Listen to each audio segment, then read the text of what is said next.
என் தங்கப்பிள்ளையே, மங்கள செவ்வாய்க்கிழமையினுடைய வெற்றி விடியலில் இந்த வராகியானவள் உனக்கு நல்ல ஆசிகளை வழங்குவதற்கும், இந்த பங்குனி மாதத்தினுடைய முதலாவது செவ்வாய்க்கிழமை உன் வாழ்க்கையில் ஒரு அதிசக்தி வாய்ந்த அற்புதத்தை நடத்தக்கூடிய நாளாக மாறுவதற்கும், உனக்கு வெற்றி வரத்தினை அள்ளி கொடுப்பதற்கு உன் வராகி என்று உன்னை காண வந்திருக்கின்றேன். என் குழந்தையே, வாழ்க்கை என்றால் முதலில் என்னவென்பதை நீ புரிந்து கொள்.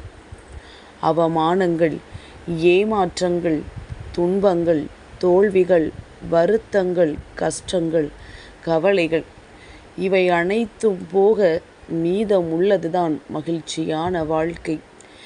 என் பிள்ளையே, இன்று இந்த அதிசக்தி வாய்ந்த நாளில் உன்னுடைய வாழ்க்கையில் இருக்கின்ற காரியவாதி ஒருவரை நீ அடையாளம் காணப் போகின்றாய்.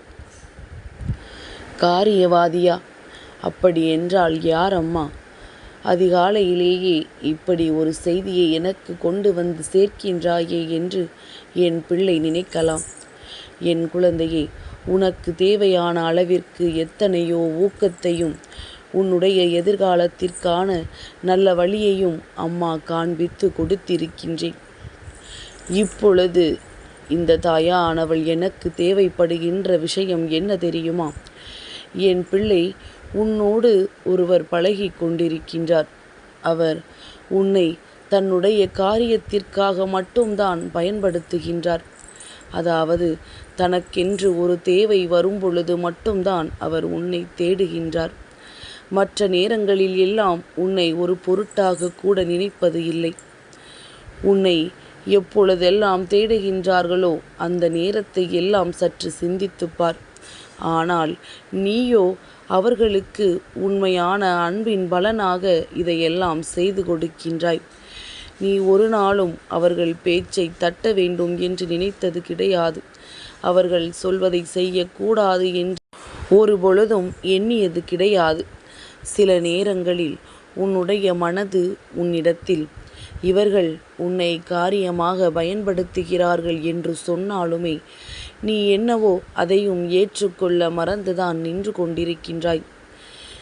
தவறாக நினைப்பது என்றால் எல்லோரையும் நினைத்து விடலாம். ஆனால் மீண்டும் அதனை மறுபடியும் மாற்றிவிட முடியாது. அதனால் யார் மீதும் எந்த விதமான தவறான எண்ணங்களையும் வளர்த்து கொள்ள வேண்டாம் என்று நினைத்து என் பிள்ளை நீ ஒதுங்கி இருக்கின்றாய்.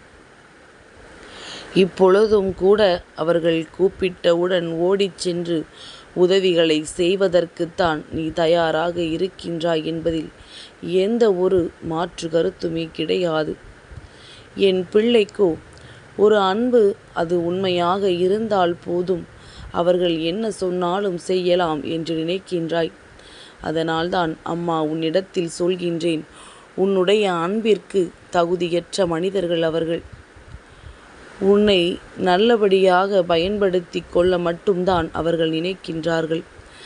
மற்றபடி நீ ஒரு கஷ்டம் என்று சொல்லி பார்த்தால் அப்பொழுது அவர்களினுடைய மனநிலை என்னவென்பதை உன்னால் புரிந்து கொள்ள முடியும். எனக்கு ஒரு கஷ்டம் இருக்கின்றது என்று சொல்லி அவர்களிடத்தில் நீ நின்று உதவிகளை கேட்கும் பட்சத்தில் நிச்சயமாக அதன் பிறகு அவர்கள் யார் என்பதை நிரூபித்து காட்டுவதோடு மட்டுமல்லாமல் உன் மனவேதனைக்கும் அவர்கள் காரணமாகி விடுவார்கள். உண்மையாகவே அவர்கள் உனக்கு தகுதியானவர்கள்தான். உன்னோடு பேசுவதற்கு தகுதியானவர்கள், அது மட்டுமல்லாமல் உன்னுடைய உதவியினை பெறுவதற்கு தகுதியானவர்கள் என்றால் நிச்சயமாக எந்த சூழ்நிலையிலும் நீ கஷ்டம் வேதனை என்று சொல்லும் பொழுது உன்னை கைவிட்டு விட மாட்டார்கள். எப்பொழுது உனக்கு கஷ்டம் என்று சொல்கின்றாயோ அப்பொழுது என்னுடைய கஷ்டத்தையே எனக்கு தீர்க்க முடியவில்லை, என்னுடைய கஷ்டங்களுக்கே நான் விடை தெரியாமல் அலைந்து கொண்டிருக்கின்றேன், இதில் உன்னுடைய கஷ்டத்தை மட்டும் நான் எங்கே தூக்கி சுமப்பது என்று அவர்கள் நினைத்து விட்டார்கள் என்றால் அதுதான் இத்தனை நாட்களும் அவர்களுக்கு நீ செய்த காரியங்களுக்கு உனக்கு கிடைத்த பலன் என்று புரிந்து கொள். இவர்களுக்காக செய்து நீ அவமானப்படுகின்றாய் என்பதனை முதலில் புரிந்து கொள். என் பிள்ளை, நீ நினைக்கலாம், அம்மா எனக்கென்று யாரும் இல்லையே, பேச்சு துணைக்கு கூட யாரும் இல்லையே. அப்படியானால் இது போன்று ஒருவருக்கு உதவிகளை செய்வதன் மூலமாக ஒரு உறவு எனக்கு கிடைக்கிறது என்றால் அதை செய்வதனால் என்ன தவறு என்று என் பிள்ளை நீ கேட்கலாம். என் தங்கமே, இதில் தவறு ஒன்றும் இல்லை. உன்னுடைய தன்மானத்திற்குத்தான் இழுக்கு ஏற்பட்டு கொண்டிருக்கின்றது. உன்னுடைய தன்மானத்தை சோதிக்கும் விதமாக ஒருவர் உன் வாழ்க்கையில் நடந்து கொள்கிறார் என்றால் என் பிள்ளையே, இது போன்ற உறவுகளோடு இருப்பதற்கு பதிலாக நீ தனியாக இருப்பதே மேல் என்பதனை முதலில் நீ புரிந்து கொள். உறவுகள் என்றால் என்ன, நட்பு என்றால் என்னவென்பதை முதலில் நீ புரிந்து கொள்ள வேண்டும். என் குழந்தையே, யாரோடு பேசினால், யாரோடு பழகினால் உன்னுடைய ஒட்டுமொத்த மனநிலையும் ஒரு நொடியில் மாறுமோ, அதாவது உன்னுடைய மனம் வேதனைக்கு எல்லாம் தீர்வு கிடைக்குமோ, உன் மனதில் இருக்கின்ற குழப்பங்களுக்கு தெளிவு கிடைக்குமோ, அவர்களோடு நீ பேச வேண்டுமே தவிர ஒரு பொழுதும் தேவையில்லாத சிந்தனைகளை என் குழந்தை உனக்குள் வைத்து கொண்டு உன்னுடைய அன்பிற்கு தகுதி இல்லாதவர்களிடத்தில் பழகி கொண்டு நீ உன்னுடைய நேரத்தை வீணடித்து கொள்ளாதே என்றுதான் அம்மா உன்னிடத்தில் சொல்கின்றேன். என் பிள்ளையே, இன்றிருக்கின்ற மனிதர்கள் எல்லாம் அடுத்தவர்களின் உணர்வுகளை பற்றி சிறு துளியளவு கூட சிந்திப்பது கிடையாது. எல்லோருக்குமே சுயநலம். சுயநல கூட்டத்திற்கு மத்தியில் சிக்கிக் கொண்டு தவிக்கின்ற என்னுடைய பிள்ளை, உன்னுடைய வாழ்க்கையை காப்பாற்றி கொள்ள வேண்டிய கடமை உனக்கு இருக்கின்றது என்பதனை புரிந்து கொள். நீ தெரியாமல் செய்கின்ற தவறினால் உன்னை நம்பி இருப்பவர்களையும் நீ கைவிட்டு விடாதே. என் தங்கமே, யாராக இருந்தாலும் எத்தனைதான் மற்றவர்களை அவமானப்படுத்தினாலும் ஒரு நாள் அவர்கள் மனசாட்சி அவர்களை கேள்வி கேட்கும். உண்மையான அன்பிற்கு நீ கொடுத்த துரோகம் என்ன?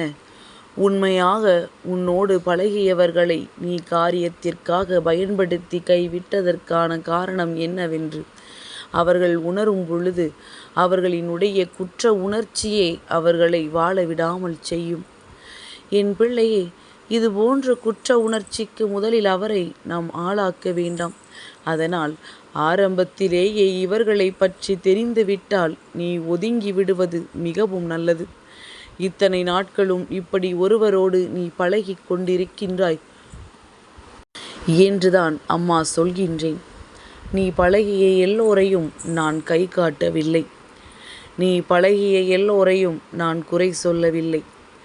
ஆனால் இன்னமும் ஒருவர் இது போன்று உன் வாழ்க்கையில் இருக்கத்தான் செய்கின்றார் என்றுதான் அம்மா சொல்கின்றேன். என் பிள்ளையே, இந்த நேரத்திலும் நீ இதிலிருந்து தப்பித்து கொள்ளவில்லை என்றால் இனி உனக்கான அவமானம் நிச்சயமாக கிடைக்கும் என்பதனை நீ புரிந்து கொள்ள வேண்டும். நான் இன்று இந்த மங்கள செவ்வாயில் உனக்கு தருகின்ற இந்த வாக்கின் மூலமாக என் குழந்தை, ஒரு போலியான உறவை நீ உன் வாழ்க்கையில் இருந்து வெளியே அனுப்ப வேண்டும். சற்று சிந்தித்து பார். எப்பொழுது எல்லாம் உன்னை அவர்கள் தேடினார்கள், எப்பொழுது எல்லாம் உன்னோடு பேசினார்கள், எப்பொழுது எல்லாம் உன்னுடைய உதவியை வேண்டாம் என்று உதறினார்கள் என்று அவர்களின் தேவைகள் பூர்த்தியாகிவிட்டதால் உன்னை யாரென்று கண்டுகொள்ளக்கூட அவர்களுக்கு நேரமில்லை. தேவைகள் அதிகமாக இருந்தால் உன்னை அன்றி வேறு யாரும் அவர்கள் கண்களுக்கு தெரியவில்லை. ஏனென்றால் உண்மையாகவே நாம் சொன்னால் யார் செய்வார்கள் என்பதனை அறிந்து வைத்திருக்கின்றார்கள். என் பிள்ளையே, தன்னுடைய தன்மானத்தை இழந்து ஒரு உறவு நீடிக்க வேண்டும் என்றால் அப்படி ஒரு உறவு உனக்கு வாழ்க்கையில் ஒரு பொழுதும் தேவையில்லை என்பதை முதலில் நீ புரிந்து கொள். எப்பொழுதும் தெளிவான எண்ணங்களோடு சுயமரியாதையோடு வாழ பழகு. உன்னுடைய தேவைகளை உன்னால் பூர்த்தி செய்ய முடியும்.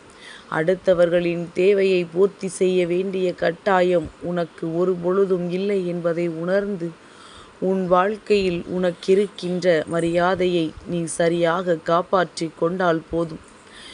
என்றுமே இனி உன் வாழ்க்கையில் உனக்கு நல்ல நேரம்தான். என் தங்கப்பிள்ளைக்கு இந்த வராகி அம்மாவினுடைய ஆசீர்வாதங்கள் எப்பொழுதும் உண்டு.